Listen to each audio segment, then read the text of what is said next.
The economy is appearing to end 2013 on a high note, or a very high note. Wall Street's trading in record territory.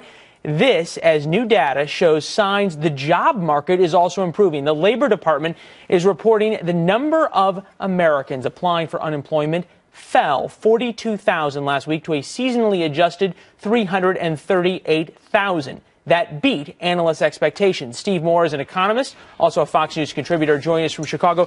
Someone once said to me this was not the worst recession we have ever had, but it is the worst recovery. Are these fundamental numbers that we're seeing coming through here proof that the awful recovery is now over? We've waited 5 years and now there's a light at the end of the tunnel?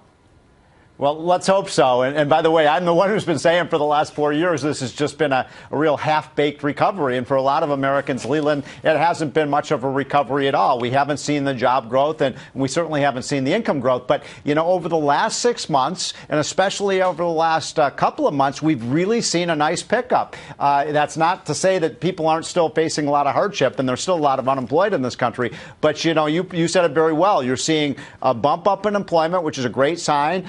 You mentioned the fact that the stock market has been on a tear. And, of course, we just got some data that came out this morning that shows that businesses are starting to spend again. That's a sign, Leland, that they're optimistic. If they're spending, they think more customers are going to come into their doors and they're going to expand their operations in 2014.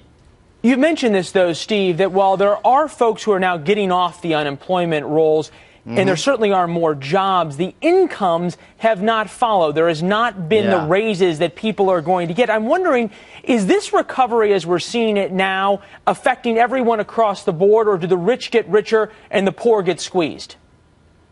Well, that's a great question. First of all, you're exactly right that the strange thing about this recovery, and by the way, Leland, we're in the 5th year of a supposed recovery that began in June of 2009. Since June of 2009, the average middle-class family has lost $2,000 in purchasing power in terms of their income. So that's a big problem.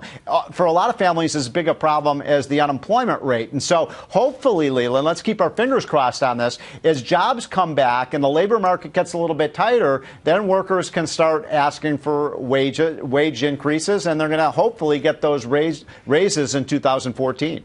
Well, we'll see if the raises come. I know the one thing, though, that, Steve, you've talked about is the issue of retailers. And Harris had a question about that in terms of where people are actually spending their money. Yeah, you know what? I think for the first time we may really be seeing, Steve, a huge punch going from online to on the street. Old Navy, Best Buy, Lowe's, Barnes & Noble, all in this article by Forbes magazine, which is saying that, you know what, the big box stores are hemorrhaging customers. Those are their words. I mean, those are the percentages. 46% in some cases of customers not going into the stores.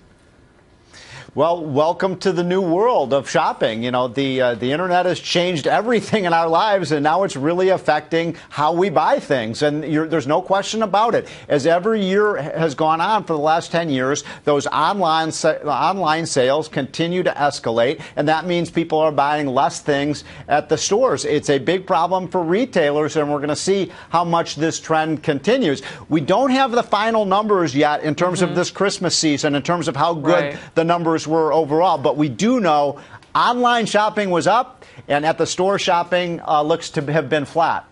I still like to go to the bookstore, though, and flip through to see what I'm going to get. I just must be the only one, apparently. Well, I was at the malls the last 4 or 5 days.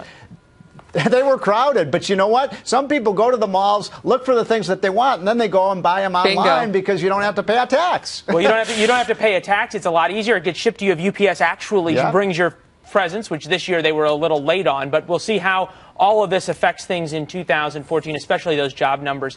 Thank you very much. I'm very cautiously optimistic. I'm very optimistic about 2014. If you're that optimistic, If you're that optimistic, you don't have to keep both fingers crossed. Oh, you got to do that, too. Great to be with you guys. Steve Moore, we'll talk to you soon. Take care. Harris?